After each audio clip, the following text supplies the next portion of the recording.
das Abicanes, que, segundo a lenda, podem abrir um portal maligno libertando criaturas horrendas. O jogo possui gráficos considerados belíssimos para a época, com uma história bem envolvente e uma mecânica que, embora rústica em comparação aos padrões atuais, prendia o jogador ao joystick do início ao fim, conforme o jogador ia avançando na jogatina. E você, já jogou Alone in the Dark? Em quais plataformas? Deixe seu comentário, compartilhe e me siga! Até a próxima!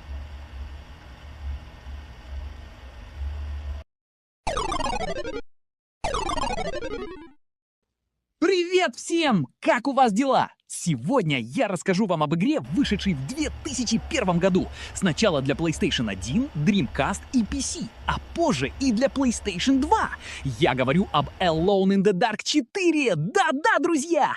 Игра рассказывает историю следователя Эдварда Карнби и учительницы Алины Сидрак, которых отправляют на остров Теневых